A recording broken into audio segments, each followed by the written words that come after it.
الحمد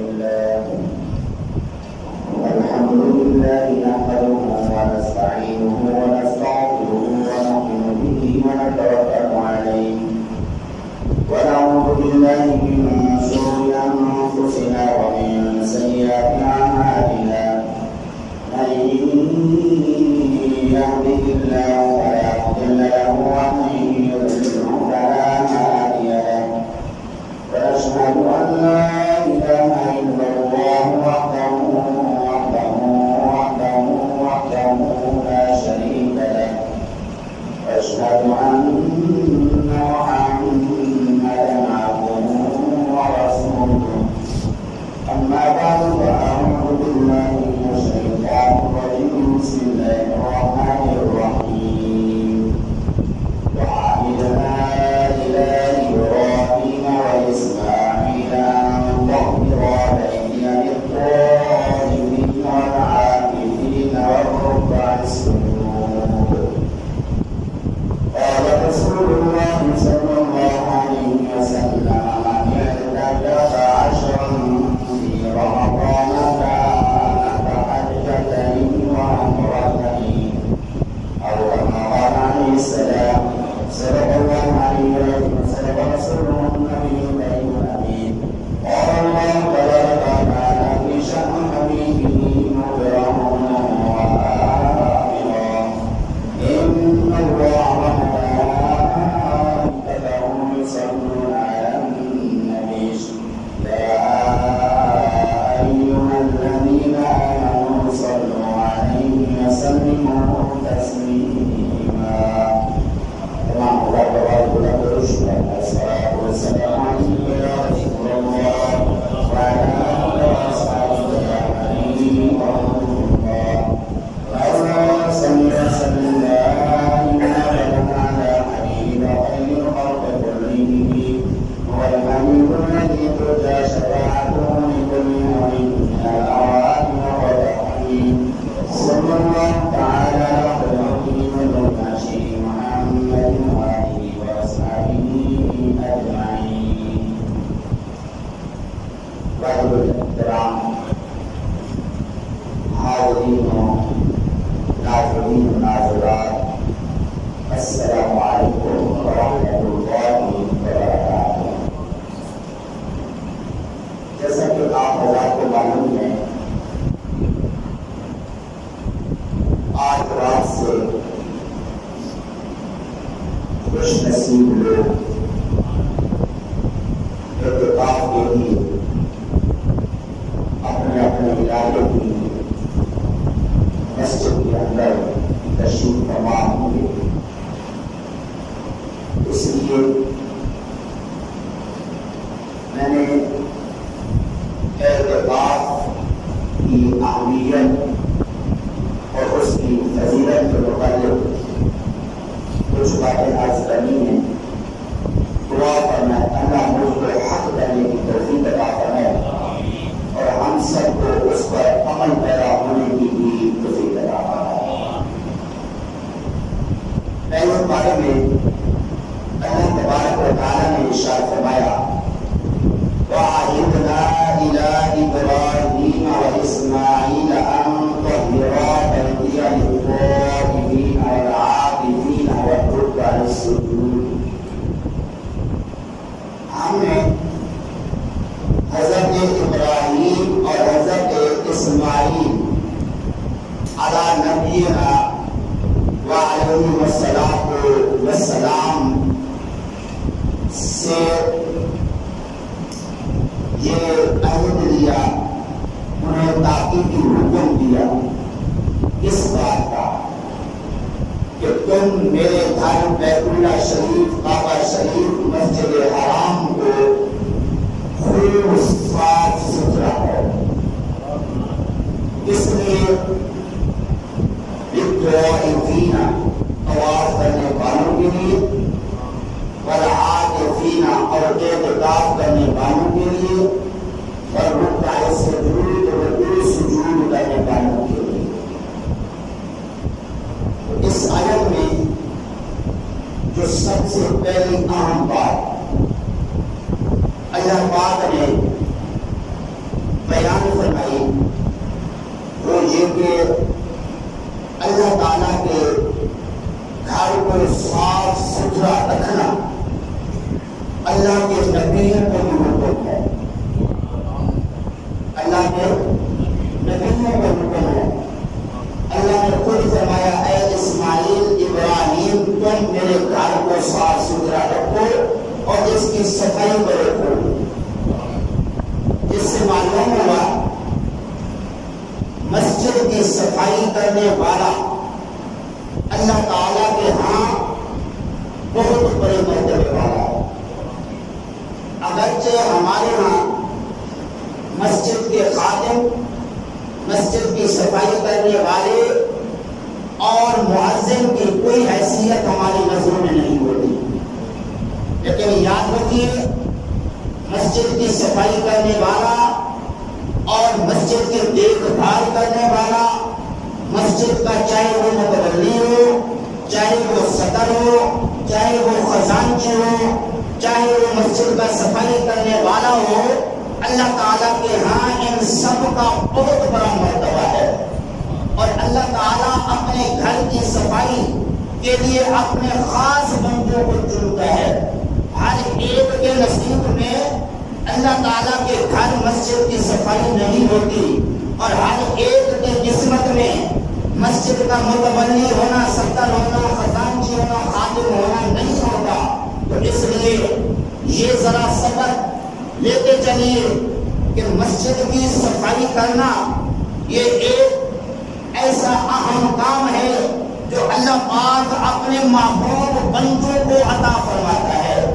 تو اس طرح حضرت ابراہیم علیہ السلام، حضرت اسماعیل علیہ السلام کو حکم ہوا تم میرے گھر کو پاک صاف کرو اور صاف ستھرا رکھو۔ اس طرح حضرات گرامی انبیاء علیہ السلام کا طریقہ ہے مسجد کی صفائی کرنا، اور ان کی سنت ہے۔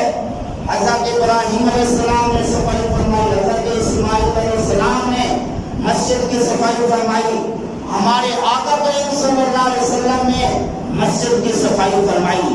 تو لہذا آج اگر کسی کو کہا جائے یا مسجد میں ذرا جھاڑو دے دینا، اس کو وہ برا لگتا ہے، اچھا میں مسجد کی صفائی کروں، میں مجھے نظر آیا ہوں مسجد کی صفائی کے لیے۔ بلکہ جب کوئی کہے میاں یہ ذرا صفائی کر دینا مسجد کی، تو ذہن میں خوش نصیبی سمجھ رہا ہے کہ میرے رب نے کرم فرمایا، آج مجھے مسجد کی صفائی کے لیے کہا جا رہا ہے۔ اس لیے اللہ تعالیٰ کی مسجد کی صفائی، اللہ تعالیٰ کے گھر کی صفائی جو ہے ہمیں ضرور کرنی چاہیے۔ اور اس اللہ کے گھر کی صفائی کرنے کا فائدہ کیا ہے؟ اس اللہ کے گھر کی صفائی کرنے سے ایک تو انبیاء علیہ السلام کی سنت پر عمل ہوگا، آقا کریم صلی اللہ علیہ وسلم کی سنت پر عمل ہوگا۔ اس کے علاوہ جو مسجد کی صفائی کرتا ہے، جھاڑو دیتا ہے، آقا کریم صلی اللہ علیہ وسلم کا اس سے کتنا پیار ہے، ہمارے آقا اس سے کتنی محبت فرماتے ہیں۔ آقا کریم صلی اللہ علیہ وسلم کے دور میں حضرت ابو ہریرہ رضی اللہ تعالیٰ عنہ فرماتے ہیں ایک عورت جھاڑو دیا کرتی تھی مسجد کے اندر، تو اس کا انتقال ہو گیا۔ آقا کریم صلی اللہ علیہ وسلم نے ایک دن پوچھا وہ فلاں عورت کا کیا ہوا؟ وہ جو مسجد میں جھاڑو دیا کرتی تھی وہ کئی دنوں سے نظر نہیں آ رہی، عرض کی کہیں آقا اس کا تو انتقال ہو گیا۔ آقا کریم صلی اللہ علیہ وسلم نے فرمایا تم نے مجھے بتایا کیوں نہیں ہے؟ مطلب کیا کہ تمہاری نظروں میں اس کی شان جو ہے وہ کم تھی اور تم اس کو حقیر جانتے تھے؟ نہیں، مسجد کی جھاڑو دینے والی جو وہ خاتون تھی اس کا بڑا مرتبہ ہے۔ آقا کریم صلی اللہ علیہ وسلم نے فرمایا آؤ تم میرے ساتھ چلو اس کی قبر پر چل کے اس کی نماز جنازہ اس کی قبر کے اوپر پڑھو۔ آقا کریم صلی اللہ علیہ وسلم نے اس مسجد کی جھاڑو دینے والی خاتون کی قبر کے اوپر جا کے حضور نے نماز جنازہ پڑھی۔ ذرا اور تو فرمائیے، مسجد کی صفائی کرنے والا، مسجد کی دیکھ بھال کرنے والا اللہ تعالیٰ کے ہاں کتنا بڑا مرتبہ اور اور مقام رکھتا ہے. ہمارے ہاں تو پرچی ہے تو یہ مولوی جناب اس کو ہم تنخواہ دیتے ہیں، اسی کی بھی ذمہ داری ہے. ٹھیک ہے جی.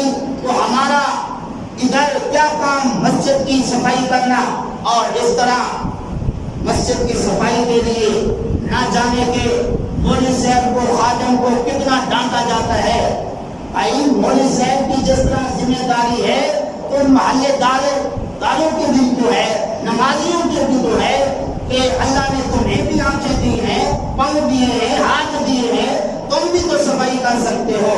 پھر حضرات گرامی گھر کے اندر ہر بندے کی کوشش ہوتی ہے گھر کی بالکل صفائی رہے اور گھر صاف ستھرا رہے. یہاں تک کہ اچھے اچھے نوکر نگرانیاں رکھی جاتی ہیں کہ گھر کے اندر کوئی مٹی وغیرہ نظر نہ آئے، دروازہ بالکل صاف ستھرا نظر آئے تاکہ کبھی کوئی مہمان آ جائے تو اس طرح اس کو برا نہ لگے.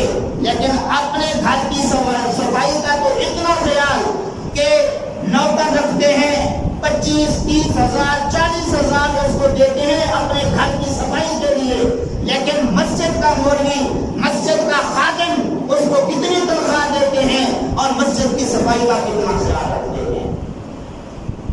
اللہ کا گھر ہے، اپنے گھر کی اتنی اہمیت اللہ کے گھر کی کوئی اہمیت نہیں ہے.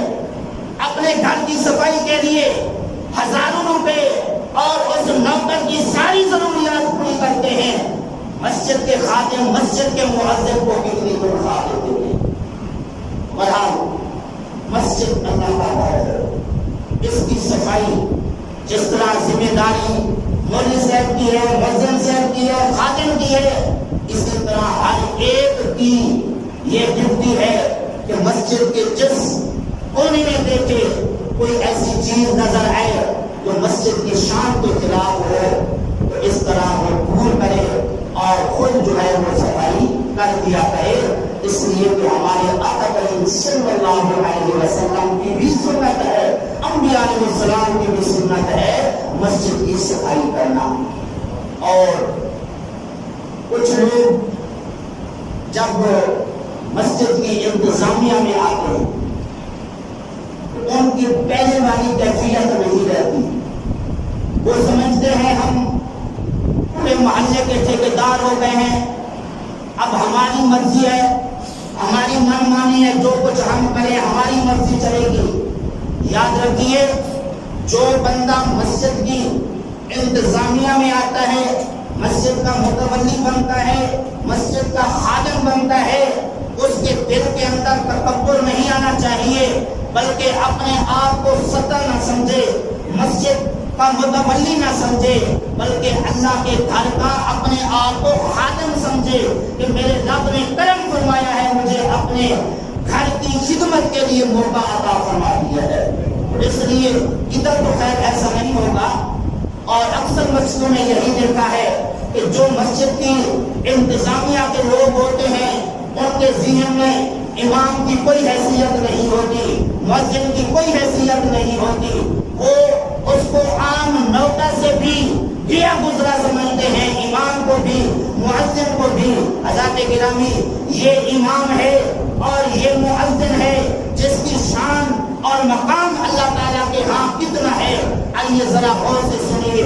میرے آقا کریم صلی اللہ علیہ وسلم کے صحابی حضرت انس رضی اللہ تعالیٰ عنہ فرماتے ہیں، آقا کریم صلی اللہ علیہ وسلم نے فرمایا کہ اللہ تعالیٰ ارشاد فرماتا ہے میں زمین والوں کو عذاب دینا چاہتا ہوں لیکن میں جب مسجد کے آباد کرنے والوں کو دیکھتا ہوں اور میری رضا کے لیے جو ایک دوسرے سے محبت کرتے ہیں ان کو دیکھتا ہوں اور سحری کے وقت بخشش طلب کرنے والوں کو دیکھتا ہوں تو زمین والوں سے عذاب ہٹا لیتا ہوں. حضرات گرامی یہ مولوی ہے، یہ امام صاحب ہے جس کی وجہ سے مسجد آباد ہے. اگر امام ایک نماز کے وقت نہ ہو تو کتنا مسجد کے اندر شور برپا ہوتا ہے کہ امام صاحب نہیں ہے، لوگ مسجد کو چھوڑ کر کسی اور مسجد میں چلے جاتے ہیں. تو اس طرح مسجد کی آبادی امام کی وجہ سے ہے. اچھا امام ہو، اچھا تلاوت کرنے والا ہو، اچھی تقریر کرنے والا ہو تو مسجد آباد ہوتی ہے، لوگ زیادہ سے زیادہ مسجد میں آتے ہیں۔ تو اس طرح یہ امام جو مسجد کا ہے، تو یاد رکھیے آقا کریم صلی اللہ علیہ وسلم کے فرمان کے مطابق یہ امام ایسی شخصیت ہے جس کی برکت سے اللہ زمین والوں سے عذاب ہٹا لیتا ہے، اور یہ صرف حصہ امام صاحب کا نہیں ہوتا۔ اگر اللہ کی رضا کے لیے جو مسجد کی انتظامیہ ہوتی ہے وہ اپنی اپنی ذمہ داری پوری نبھائیں، مگر افسوس سے مجھے کہنا پڑ رہا ہے کہ جو مسجد کی انتظامیہ ہوتی ہے ان کی جو اپنی ذمہ داریاں ہوتی ہیں وہ بھی مؤذن امام کے سپرد کر دیتے ہیں کہ تم نے یہ سارا کچھ کرنا ہے، تم انتظامیہ کس چیز کی ہے۔ امام کو اپنی ذمہ داری پوری کرنی چاہیے، انتظامیہ کو اپنی ذمہ داری پوری کرنی چاہیے۔ میں نے صرف توجہ دلا رہا ہوں تاکہ ماشاءاللہ آپ کی مسجد کی جو انتظامیہ بہت اچھی ہے، ماشاءاللہ دیکھ رہے ہیں کتنی بڑی صفائی ہے اور کتنی عام پر سہولیات ہیں۔ تو بہرحال جس طرح امام جو ہے مسجد کی آبادی کا سبب ہے، جس کے پیچھے نماز پڑھیں تو ایک نماز کی بجائے 27 نمازوں کا ثواب، یہ امام کی شان ہے۔ نماز پڑھیں اکیلے ایک نماز کا ثواب، اب امام کے پیچھے نماز پڑھ رہے ہیں، اس امام کی برکت سے ایک حدیث پاک کے مطابق 27 نمازوں کا ثواب، دوسری حدیث کے مطابق جماعت میں جتنے لوگ شریک ہوتے ہیں اتنی تعداد کے مطابق سب کو ثواب ملتا ہے۔ 500 لوگ نماز پڑھتے ہیں تو جماعت کے ساتھ نماز پڑھنے والے کو 500 نمازوں کا ثواب ملے گا، لیکن کس طرح؟ امام کی برکت سے، یہ امام کی برکت سے۔ اس لیے حضرات گرامی امام کی عزت، امام کا احترام کرنا چاہیے۔ آج کل دیکھتے ہیں لوگوں کا کاروبار نہیں ہے اور لوگ غریبوں کو تلاش کر رہے ہوتے ہیں کہ غریب کوئی مل جائے، زکات اس کو دیں، صدقہ و خیرات دیں، لیکن ادھر امام کی حیثیت، مؤذن کی حیثیت سمجھ نہیں آتی کہ اس کو کتنی تنخواہ دیتے ہیں۔ آج سے 10,000، ذرا غور تو فرمائیے آج کل کے دور میں 10,000 سے بنتا کیا ہے؟ اگر تھوڑی سی دیر کے لیے امام لیٹ ہو جائے، مؤذن اذان لیٹ دے تو نہ جانے کیا شور برپا ہو جاتا ہے پورے محلے کے اندر۔ جناب آج امام صاحب لیٹ ہو گئے تھے، مؤذن صاحب نے آج اذان لیٹ دی ہے۔ یار وہ بھی تو انسان ہے، اس کو بھی کوئی ضرورت پڑ سکتی ہے، وہ بھی تو لیٹ ہو سکتا ہے۔ اگر نمازی کوئی ضرورت پڑ جائے وہ مسجد میں نہ آئے، لیکن جو امام ہے، وہ جو مؤذن ہے، وہ بھی تو بندہ ہے، انسان ہے، اس کو ضرورت پڑ سکتی ہے۔ انسان یہ بھی سوچنا چاہیے ہم پابندی تو امام اور مؤذن سے اتنی دیتے ہیں کہ ایک منٹ لیٹ نہیں ہونا چاہیے، کبھی یہ بھی سوچا ہے کہ اس کو تنخواہ کتنی دیتے۔ اگر امام صاحب کی، مؤذن صاحب کی ضروریات پوری کریں تو نہ جانے کہ کس اچھے انداز سے میں خوش ہو کے نماز پڑھی۔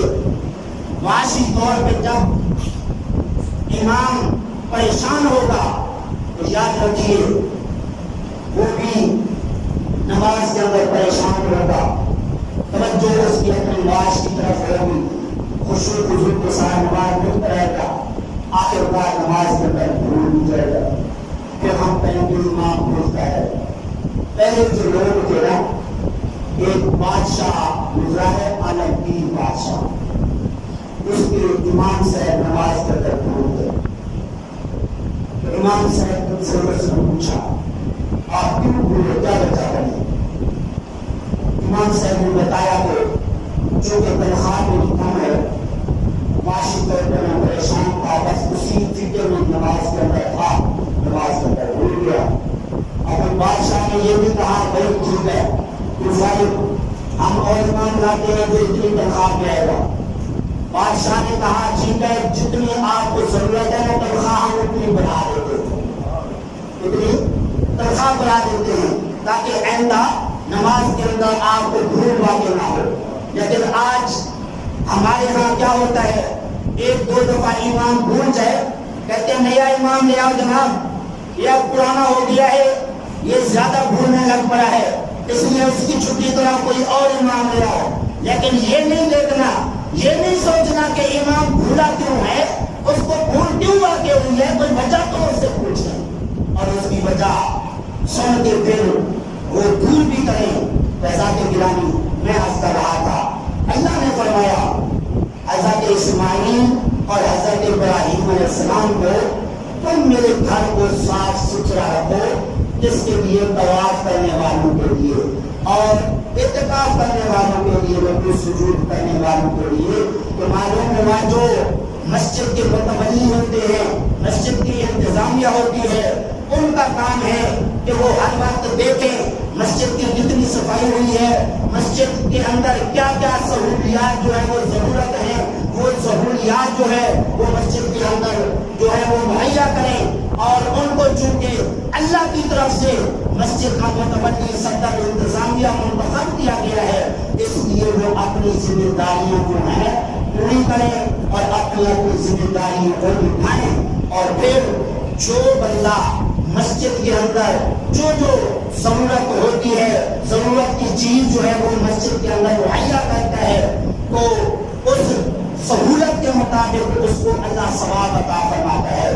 سورۃ الناظرین میں یہ حدیث شریف درج ہے، آقا کریم صلی اللہ علیہ وسلم نے فرمایا جو ماہ رمضان المبارک میں مسجد کے اندر روشنی کا انتظام کر دیتا ہے، چاہے وہ بلب لگا دیتا ہے، چاہے بجلی کا میٹر لگوا دیتا ہے، چاہے وہ مسجد کے اندر روشنی کے لیے بیرن کرا دیتا ہے، لفظ کے روشنی کے لیے کوئی بھی سبب اختیار کر کے مسجد کے اندر روشنی کا وہ سبب بنتا ہے، تو فرمایا ایسے آدمی کے لیے جو مسجد کے اندر روشنی کا انتظام کرتا ہے، اللہ اس کی قبر کے اندر نور پیدا فرما دے گا، اس کی قبر روشن اور مزین رہے گی۔ اور اس کے علاوہ فرمایا کہ اس مسجد کے اندر جس کے اندر اس نے روشنی کا انتظام کیا، جب تک روشنی کا انتظام رہے گا اور نمازی نماز پڑھتے رہیں گے، جتنے نمازی نماز پڑھیں گے، سال 2 سال 10 سال جتنا ان نمازیوں کو ثواب ملے گا، ان کے برابر اس روشنی کے انتظام کرنے والے کو بھی ثواب ملے گا۔ سبحان اللہ، یہ ہے مسجد کے اندر روشنی کرنے کا ثواب۔ باقی جناب مسجد تعمیر کرنا، نمازیوں کو ٹھنڈے یعنی کہ ٹھنڈا ماحول پیدا کر کے دینا، کہ اے سی لگوا کے دینا یا کولر لگوا کے دینا، تو اس طرح نہ جانے کے پھر کیا کیا ثواب اس کو ملتا ہے، اتنا نہیں۔ آگے سنیے، فرمایا مسجد کے اندر روشنی جو کرتا ہے اس پہ اللہ کے فرشتے درود بھیجتے رہتے ہیں، اور عرش الہی کو اٹھانے والے فرشتے مسجد کے اندر روشنی کا انتظام کرنے والے کے لیے بخشش کی دعا کرتے رہتے ہیں، اب تک جب تک وہ روشنی کا انتظام رہتا ہے۔ سبحان اللہ، اس لیے انتظامیہ بھی بڑے خوش نصیب ہیں اور مؤذن امام بھی بڑے خوش نصیب ہیں کہ اللہ نے ان کو اپنے گھر کی رکھوالی کے لیے، اپنے گھر کی حفاظت کے لیے، اپنے گھر کی آبادی کے لیے چن لیا ہوا ہے۔ حضرات گرامی، بعض اوقات مولویان کرام جو ہیں جب مسجد سے باہر نکلتے ہیں نا، سر سے ٹوپی اتار لیتے ہیں تاکہ کوئی ہمیں بول نہ سمجھے، یہ بھی بعض اوقات دیکھا گیا ہے۔ لیکن میں ان سے گزارش کروں گا، اپنے آپ کو مسجد کا مولوی سمجھ کے اپنے آپ کو حقیر نہ سمجھیں، بلکہ اللہ نے جس منصب پر آپ کو رکھا ہے ایسا منصب کسی اور کو نہیں ملا ہوا ہے۔ اللہ نے اپنے گھر کی چوکی داری جو ہے عطا فرما دی ہے، اپنے گھر کی حفاظت کی توفیق دے دی ہے، نماز پڑھانے کی توفیق دے دی ہے۔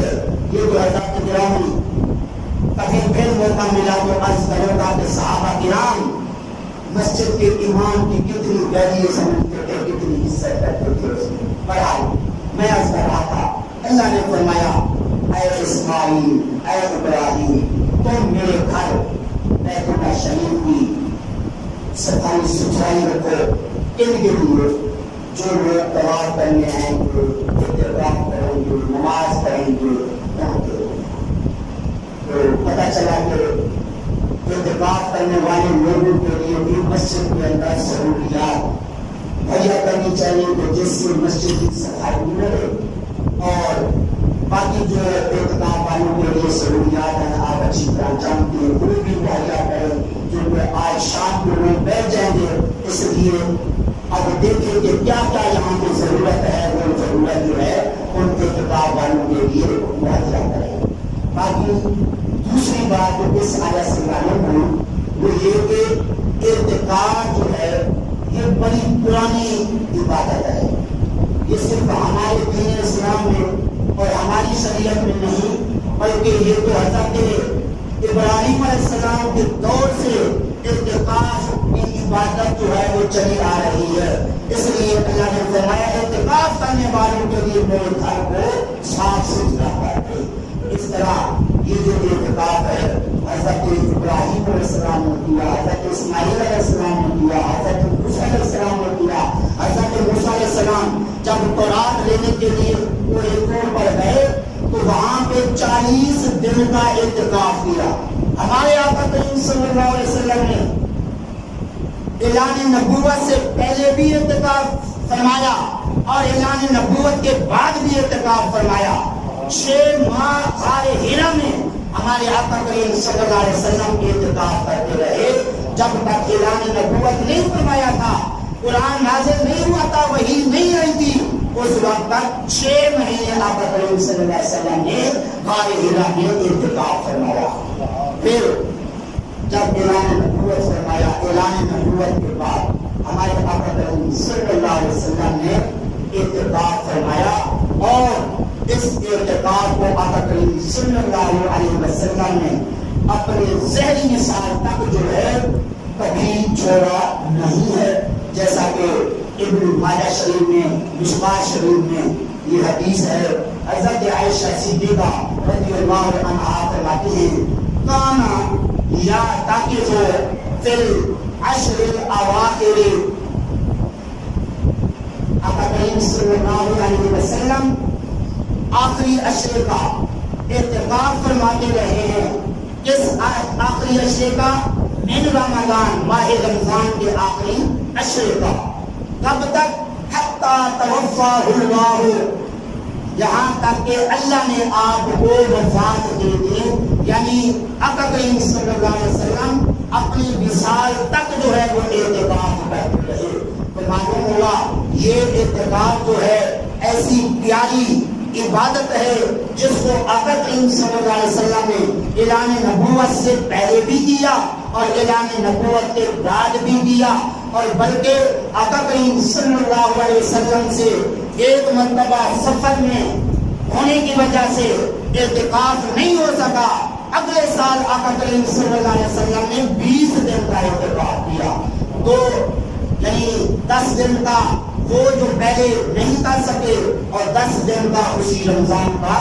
اور بلکہ آقا کریم صلی اللہ علیہ وسلم کا جب وصال پار ہونا تھا، جس سال حضور کا وصال ہونا تھا، اس سال ماہ رمضان میں آقا کریم صلی اللہ علیہ وسلم نے 20 دن کا اعتکاف فرمایا. حالانکہ پہلے 10 دن کا فرماتے تھے.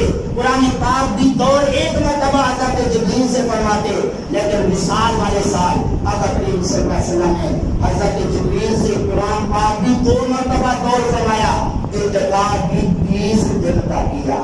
تو معلوم ہوا کہ اعتکاف ایسی عبادت ہے جس کو آقا کریم صلی اللہ علیہ وسلم بہت پسند فرماتے تھے. اور اس طرح آقا کریم صلی اللہ علیہ وسلم نے زندگی بھر اس اعتکاف کو چھوڑا نہیں ہے. اور پھر یہ جو آخری عشرہ ہے ماہ رمضان کا، جس کا آقا کریم صلی اللہ علیہ وسلم نے اعتکاف کبھی نہیں چھوڑا، بجائے اس کے ایک مرتبہ مجبوری کے بعد رہ گیا. تو اس آخری عشرے میں ہمارے آقا کریم صلی اللہ علیہ وسلم کتنی محنت فرماتے، کتنی کوشش فرماتے. حضرت عائشہ صدیقہ رضی اللہ عنہا فرماتی ہیں کانا یجتہد فی العشر الاواخر ما لا یجتہد فی غیرہ. آقا کریم صلی اللہ علیہ وسلم ماہ رمضان المبارک کے آخری عشر میں اتنی محنت فرماتے اتنی کبھی کسی اور دن میں نہیں فرمائی. وہ کیا محنت تھی؟ ایک اور حدیث میں اس کی وضاحت فرماتی ہے. حضرت عائشہ صدیقہ رضی اللہ عنہا فرماتی ہے اذا داخل العشر، آقا کریم صلی اللہ علیہ وسلم جب ماہ رمضان کا آخری عشرہ شروع ہو جاتا شدہ میزارہ اپنا تہبند کس لیتے تھے. تہبند کس لینے کا کیا مطلب؟ یعنی عبادت کے لیے اچھی طرح تیار ہو جاتے تھے. وَأَحْيَا لَيْلَهُ، اور پوری پوری رات آپ قیام فرماتے. وَأَيْقَظَ أَهْلَهُ، اپنے گھر والوں کو بھی اس آخری عشرے میں جگاتے رہتے تھے.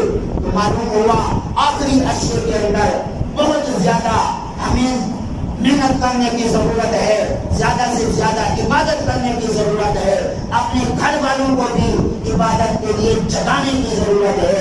اس لیے کہ ہمارے آقا کریم صلی اللہ علیہ وسلم خود بھی جاگتے تھے اور اپنے گھر والوں کو بھی رات کو جگا کر ان سے بھی عبادت کرواتے.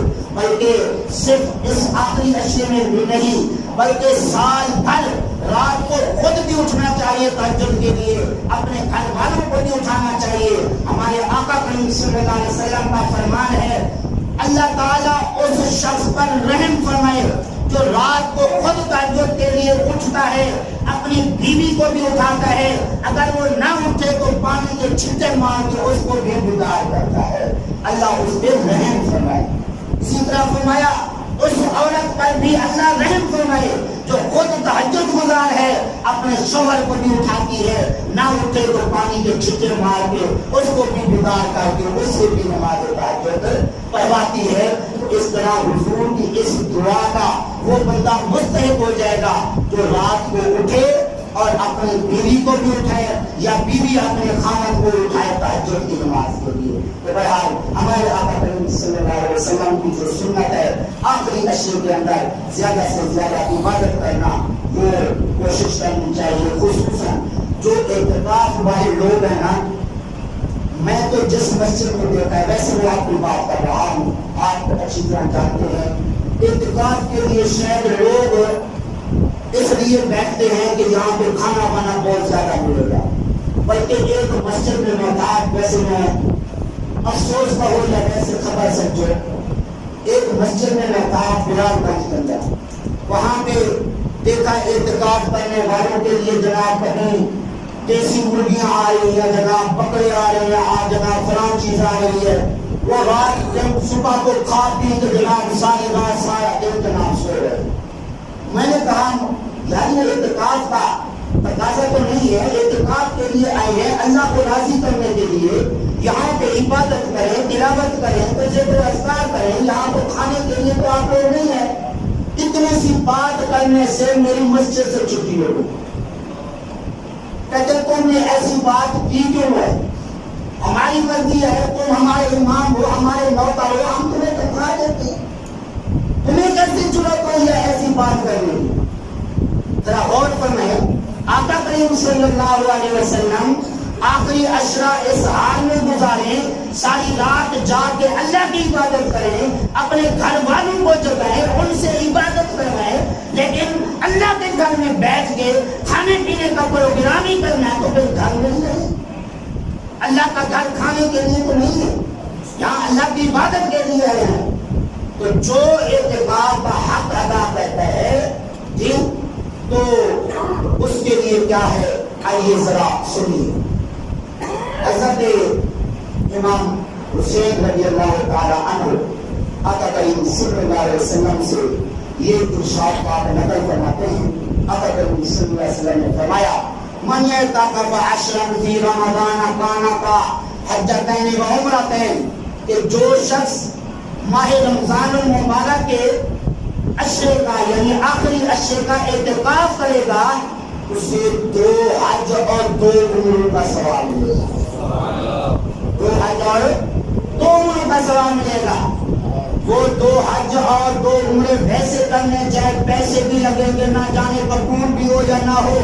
اعتکاف اگر اللہ کی رضا کے لیے کرے گا تو حج 2 عمرے جو مقبول ہوتے ہیں ان کا ثواب اس کو ملے گا. ایک اور حدیث میں آقا کریم صلی اللہ علیہ وسلم نے فرمایا من اعتکف اعتکاف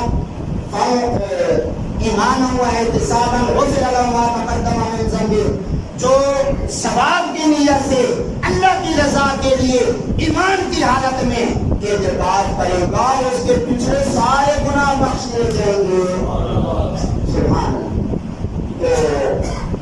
اب سوال یہ ہے ویسے یہ جو میں نے بات کی ہے نا میری مسجد سے چھٹی ہو گئی اس کو عجیب نہیں سمجھنا. ٹھیک ہے یہ کوئی بطور افسوس میں نے نہیں کہا. یہ آج سے نہیں پیچھے سے اسی طرح چلا آ رہا ہے. لوگ انبیاء علیہ السلام کے پاس لوگوں کو جانے نہیں دیتے تھے کہ جا کے کوئی عبرت حاصل کریں, انبیاء علیہ السلام سے کچھ معلومات کر کے اپنی زندگی سنواریں. راستے میں لوگ کھڑے ہوتے انبیاء علیہ السلام کے پاس جانے والوں کو لوٹ لیتے تھے. چلے الحمدللہ مسجد سے چھٹی کروا دی جاتی ہے مولوی صاحب کو, آگے کوئی اور نقصان کو نہیں پہنچایا جاتا نا. یہ بھی اللہ کا فضل ہے کرم ہے. جی تو بہرحال اب سوال یہ ہے کہ عورتیں اور خواتین بھی اعتکاف کر سکتی ہیں. ہاں کر سکتی ہیں. حضرت عائشہ رضی اللہ عنہا فرماتی ہیں آپ صلی اللہ علیہ وسلم کے بعد آپ صلی اللہ علیہ وسلم کی ازواج مطہرات اعتکاف کرتی تھی. لیکن کہاں کرتی تھی؟ گھر کے اندر. جب گھر کے اندر کرے لیکن اس کے لیے حکم یہ ہے گھر کے جس حصے میں اعتکاف کرے اس کا دائرہ ذہنی طور پہ لگا لے. مثلاً کمرہ ہے تو کمرے کے کس حصے میں وہ اعتکاف کرے گی اور یہ معین کرنا ضروری ہے. اگر معین جگہ نہیں کرے گی تو اس کا اعتکاف نہیں ہوگا. اس لیے کمرے میں یا حویلی میں ذہن میں جس جگہ کو اعتکاف کرنا ہے اس جگہ کو پہلے متعین کرے. اتنی جگہ میری اعتکاف گاہ ہے, میں نے ادھر اعتکاف کرنا ہے. اور اس کے بعد پھر اس جگہ سے باہر بلا وجہ نہ نکلے. بلا وجہ نہ نکلے. وجہ کیا کہ قضاء حاجت کے لیے یا کوئی مجبوری اور ہے کہ جی اس کے بغیر مقام نہیں ہو سکتا ہے تو اس کے لیے جو ہے وہ اس جگہ سے نکل سکتی ہے. اگر بلا وجہ نکلے گی تو اس کو آپ اعتکاف پہنچے گا. اسی طرح مسجد سے کوئی بلا وجہ باہر معتکف اعتکاف کرنے والا نکلے گا اس کا اعتکاف بھی ٹوٹ جائے گا. سمجھا گے. اور پھر خوش نصیبی یہ ہے ایسے کوئی بیمار کرسی کرتا ہے, لوگوں کی ضرورتوں کو پورا کرتا ہے اور اب اعتکاف کی وجہ سے وہ کام نہیں کر سکتا ہے. آقا کریم صلی اللہ علیہ وسلم فرماتے ہیں کہ ہوا یا تاکہ الذنوب ویجزا له من الحسنات کعامل الحسنات. جو اعتکاف کرنے والا ہے وہ جو پہلے اعتکاف سے نیکیاں کیا کرتا تھا ان نیکیوں کا ثواب اسے کرنے کی طرح ملے گا. اور باقی یہ کہ گناہوں سے بھی وہ بچتا رہے گا کیونکہ باہر کسی کی غیبت, کبھی جھوٹ بولنا, کسی کو تکلیف پہنچانا, مسجد کے اندر آ کے وہ چل کے بیٹھا ہے اللہ کی رضا کے لیے. جس طرح وہ گناہوں سے بھی بچ رہا ہے, وہ جو نیکیاں کرتا تھا وہ نہیں کر سکا, وہ نیکیاں بھی اس کو مل رہی ہیں. تو بہرحال خوش نصیب ہیں اعتکاف کرنے والے. میں عام فام لفظوں میں کہا کرتا ہوں, آپ دیکھتے ہیں کہ کچھ عرصے سے ملک کے اندر دھرنے شروع ہو گئے. ٹھیک ہے نا. تو اس دھرنے کا اپنا ایک مقصد ہوتا ہے, لیکن یہ مسجد کے اندر جو اعتکاف والا ہوتا ہے وہ بھی گویا اللہ کے گھر میں آ کے دھرنا دے رہا ہے. وہ عرض کر رہا ہے مولا جب تک تو مجھے بخشے گا نہیں میں ادھر سے اٹھوں گا,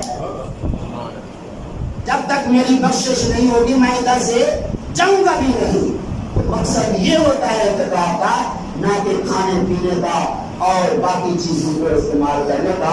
تو بہرحال مجھے فرمایا گیا شروع میں کہ 27 کے لیے آپ حضرات کو کچھ گزارش کروں. ٹھیک ہے. تو چونکہ 27 کو قرآن پاک کا ختم ہوتا ہے تو اس ختم پاک کے موقع پر شیرینی بانٹنا, لنگر بانٹنا یہ ہمارے آقا کریم صلی اللہ علیہ وسلم کے صحابہ کی سنت ہے. سمجھائی حضرت ابو ہریرہ رضی اللہ تعالیٰ عنہ فرماتے ہیں ہم میں سے کوئی قرآن پاک کو ختم کرتا نا تو اپنے ساتھیوں کو جمع کرتا, لنگر پکاتا, وہ لنگر بانٹتا, لنگر بھی کھاتے اور دعائے خیر بھی کرتے, کیونکہ صحابہ کرام رضوان اللہ علیہم اجمعین کا یہ خیال تھا اور یہ گمان تھا بلکہ میں کہوں گا یقین تھا کہ قرآن پاک کے ختم کی جو محفل ہوتی ہے اس محفل میں اللہ تعالیٰ سے جو کچھ مانگا جائے اللہ عطا فرماتا ہے. اللہ دعا جو بھی کی جائے اس محفل کے اندر یعنی قرآن پاک کی محفل کے اندر وہ رد نہیں فرماتا, وہ دعا قبول فرماتا ہے. حضرت عمر فاروق رضی اللہ تعالیٰ عنہ نے 12 سال آقا کریم صلی اللہ علیہ وسلم سے سورۃ بقرہ سیکھی. کتنا سال بولو؟ 12 سال. ہمارے پاس تو ماشاءاللہ ایک بیٹی بھی نہیں ہے نا, کسی مولوی صاحب کے پاس بیٹھ کے ذرا دیکھ لیں جناب کی میری آیت ہے یا کلمہ شریف ہے ذرا سننے کو غلطی تو نہیں ہے. 12 سال کا عرصہ حضور سے سیکھا. کیا سیکھا؟ سورۃ بقرہ. کتنی بڑی ہے؟ 2 ربع کم 2.5 پاؤں. اور حضور سے کیا سیکھا وہ جانتے ہیں کیا سیکھا. اور سورۃ بقرہ جس کے بارے میں فرمایا گیا گھر کے اندر پڑھ لی جائے تو گھر کے اندر سے جن شیاطین نکل جاتے ہیں. ماشاءاللہ ہمارے گھر تو جن شیاطین کا مرکز ہے نا, کیوں کبھی ہم نے ضرورت ہی نہیں کی قرآن پاک گھر میں پڑھنے کی. ویسے گھر کے اندر قرآن پاک رکھا ہوگا کہ سال کے بعد دیکھتے ہیں قرآن پاک کہاں پر ہے, وہ بھی کیا معلوم کہ سال کے بعد بھی دیکھنے کا موقع ملتا ہے نہیں. قرآن پاک کے اوپر نہ جانے کتنی بٹی چلی ہوتی ہے, مگر اپنے کپڑے ہیں ان کے لیے خاص جگہ بنائیں گے کہ مٹی اندر نہ آ سکے. فنکشن پہ جانا ہے تو کپڑے صاف ستھرے ہوں. یہ اللہ کا کلام ہے, کتنی مٹی اس کے اوپر چلی ہوئی ہے سال تک اس کو اٹھایا بھی نہیں ہے, دیکھا بھی نہیں ہے. حضرت عمر حضرت عثمان صبح کو اٹھتے قرآن پاک کو اٹھا کے اس کو چوم کے اپنی آنکھوں پہ رکھتے. اگر یہی عادت ہماری بھی بن جائے تو کتنی برکات گھر کے اندر آ سکتی ہیں. تو بہرحال حضرت عمر رضی اللہ تعالیٰ عنہ نے سورۃ بقرہ کے ختم کرنے کے بعد ایک اونٹ ذبح کیا. اونٹ ذبح کر کے صحابہ کی دعوت کی اور یہ خوشی کا اظہار کیا کہ میرے رب نے کرم فرمایا. 12 سال سورۃ بقرہ میں نے حضور سے سیکھی, اب اس کے شکریہ میں یہ دعوت بھی قبول فرمایا ہمارے حق میں دعا. اچھا اب آپ کہیں گے جناب یہ ہم کو تو کہا جا رہا ہے 27ویں ہے تم حصہ ملاؤ, تو پڑھ تو امام صاحب رہے ہیں, مولوی صاحب رہے ہیں, ان کو چاہیے نا کہ وہ اس 27ویں کے انتظام کے لیے اپنی جیب سے خرچ کریں, ادھر چندہ ملائے, انتظامیہ کو جمع کروائیں تاکہ یہ 27ویں کا پروگرام اچھی طرح ہو سکے. میں کہوں گا امام صاحب سے آپ لوگ جو قرآن پاک سنتے ہیں سننے کا ثواب آپ کو زیادہ ملتا ہے. کیوں؟ سننا فرض ہے, پڑھنا سنت ہے, تو ثواب تو آپ زیادہ لے رہے ہیں. آپ کا زیادہ حق بنتا ہے کہ آپ اس پروگرام کے لیے خرچ کریں. اچھا جی چلے مولوی صاحب کو بھی کچھ خرچ کرنا چاہیے تو پھر سوال ہوگا مولوی صاحب کو ماہانہ دیتے کتنا ہے؟ مولوی صاحب کو ماہانہ کتنا دیتے ہیں؟ جتنا دیتے ہیں اس کا اندازہ کر لیں. اس لیے آپ حضرات سے گزارش کی جاتی ہے جتنا زیادہ سے زیادہ ہو سکے 27ویں کے لیے اپنے حلال کمائی سے حصہ ملا کے اس طرح اس محفل کے اندر خود بھی شریک ہوئی اور باقی دوست احباب کو بھی اس محفل کے اندر شرکت کرنے کی دعوت دی. اور ساتھ یہ بھی میں عرض کرتا چلوں حضرت عبداللہ بن مبارک رضی اللہ تعالیٰ عنہ حضرت امام مالک کے شاگرد تھے. وہ حضرت امام مالک سبحان اللہ مدینے میں کبھی جوتی نہیں پہنی, جوتی نہیں پہنی, اور اور چلتے تو دیوار کے ساتھ لگ کے چلتے تھے کہ کہیں میرا پاؤں اس جگہ پر نہ چلا جائے جہاں میرے آقا کے پاؤں لگے. اتنا ادب و احترام. حدیث پاک پڑھا رہے تھے, بچھو نے 16 مرتبہ ڈنگ مارا لیکن حدیث پاک نہ چھوڑی. حضرت عبداللہ بن مبارک فرماتے ہیں جب فارغ ہوئے مجھے فرمایا پیچھے دیکھو کیا ہے. میں نے دیکھا تو وہ بچھو تھا. فرمایا اس نے مجھے 16 مرتبہ ڈنگ مارا. میں نے کہا تم نے ہمیں بتایا کیوں نہیں, ہم اس کو پہلی بار جب ڈنگ مارا مار دیتے. فرمایا میں اپنی جان کی خاطر حضور کے فرمان کو, حضور کی حدیث کو چھوڑ دیتا, اپنی جان کی خاطر حدیث پاک کو چھوڑ دیتا تو میں بے ادب بن جاتا. ان کے شاگرد حضرت عبداللہ بن مبارک وہ جب بھی خرچ کرتے نا علماء کو, حفاظ کو, مدرسے کے طالب علموں کو جو ہے وہ خاص فرماتے, یعنی مدرسے کے طالب علموں, علماء اور حفاظ کو دیتے. وجہ لوگوں نے پوچھی. فرمایا اور لوگ جو غریب ہیں وہ تو کما کے کسی سے بن مانگ کے اپنا گزارا کر سکتے ہیں, یہ مدرسے کے طالب علم ہیں یا استاد ہیں, مسجد کے امام صاحب ہیں, اگر ان کو ہم کچھ نہیں دیں گے تو پھر علمی کام رہ جائے گا. یہ طالب علم ہے کمانے کے لیے جائیں گے, علماء کمانے کے لیے جائیں گے, اور اس طرح امام صاحب ٹیوشن پڑھا کے ادھر ادھر گھوم پھر کے جب اپنا وقت گزاریں گے مسجد کی جو اس کی ذمہ داری ہے وہ پوری نہیں نبھا سکیں گے. اس لیے ہم علمی کام پڑھانے کے لیے ان علماء کو, حفاظ کو دیا کرتے ہیں. تو اس لیے حضرات گرامی الحمدللہ اللہ کے فضل سے اس وقت بندہ کا چیز کو 4 مدرسے چلا رہا ہے. 4 مدرسے. یہ جب سے میں نے کہا نا کہ مسجد سے میری چھٹی ہو گئی ہے, مسجد سے چھٹی, بلکہ آخری جو مسجد تھی اب تو میں کسی مسجد میں نہیں, آخری مسجد سے جو چھٹی ہوئی نا اس میں مجھے جواب دیا گیا 24 تاریخ کو, اور کہا گیا 1 تاریخ کو مکان بھی خالی کر دینا ہے اور اس کے بعد مسجد میں بھی نہیں آنا ہے. 12 سال خدمت کے بعد اس قابل ہو گیا کہ اب مسجد میں جانے کے قابل ہوں. یہ ہے ہماری دنیا کے معاشرے کے اندر ایمان کی حیثیت. اور پھر کسی کے ذہن میں آئے گا شاید میرے شاید تیرے سے کوئی تقریر ہوا ہوگا, اب بھی آپ جا کے پوچھ سکتے ہیں. اللہ کے فضل سے کوئی ایسا بندہ نہیں ہوگا جو کہے گا اس نے یہ تقریر کیا.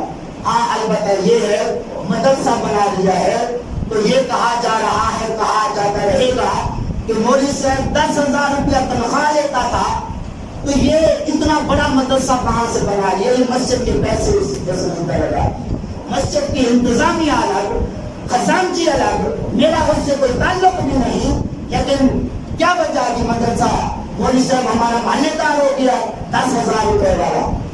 افسوس ہے آج کل کوئی محلے دار, کوئی ٹھیکے دار ہو, لاکھوں روپے, کروڑوں روپے کما لے, کئی پلاٹ خرید کر لے, کوئی اس سے نہیں پوچھتا کہ تو اتنے پیسے کہاں سے لے آیا ہے. ایک مولوی صاحب ہے جو اللہ کی رضا کے لیے مدرسہ بنا لیتا ہے یا مسجد بنا لیتا ہے, اس کے اوپر اتنے الزامات کیوں اور اس کے لیے اتنی باتیں کیوں. تو کم از کم وہ مولوی صاحب زندہ ہوتا ہے, اس سے پوچھ بھی لینا چاہیے مولوی صاحب اتنے پیسے کہاں سے آئے, یہ مدرسہ کہاں سے بنایا. تو وہ بتا سکتا ہے, وہ تحقیق سے بات بتا سکتا ہے کہ یہ کہاں سے بنایا. اس لیے حضرات گرامی جب تک علماء کی عزت نہیں ہوگی, یاد رکھیں جس طرح آج ظالم بادشاہ ہم پہ مسلط ہیں اسی طرح مسلط رہیں گے. آقا کریم صلی اللہ علیہ وسلم نے فرمایا جو عالم سے بھاگے گا, عالم کی حیثیت نہیں سمجھے گا, اللہ ظالم حکمرانوں کو قوم پہ مسلط کر دے گا اور ان کی روزی سے برکت اٹھا دے گا جب مریں گے تو بغیر ایمان کے گئے. اس لیے اس طرح ضرور توجہ فرمائیں, علماء کی شان سمجھیں, علماء کی عزت سمجھیں اور علماء کے ساتھ تعاون کرنے کی کوشش کریں. اگر یہ علماء نہ ہوتے نا آج کل ہم رائے راست پر نہ ہوتے. یہ ختم نبوت کے جن قانون کے متعلق کسی نے حرکت کی تھی وہ کون آگے ہے؟ کون ہے؟ علماء ہے۔ اگر یہ علماء قدم نہ اٹھاتے تو ادھر ساری نزاعیت ہی جو ہے وہ پھیل گئی۔ اللہ کی طرف سے علماء کا ادھر قوم کے اندر رہنا جو ہے یہ اللہ کی رحمت ہے۔ بلکہ حضرت ابن عباس نے تو یہاں تک فرمایا کہ جس طرح نبی اپنی امت کے اندر ہوتا ہے عالم اپنی قوم کے اندر اسی طرح ہوتا ہے۔ جس طرح نبی کی عزت احترام امت کے لیے ضروری ہے، قوم کے لیے عالم کی عزت اور احترام بھی ضروری ہے۔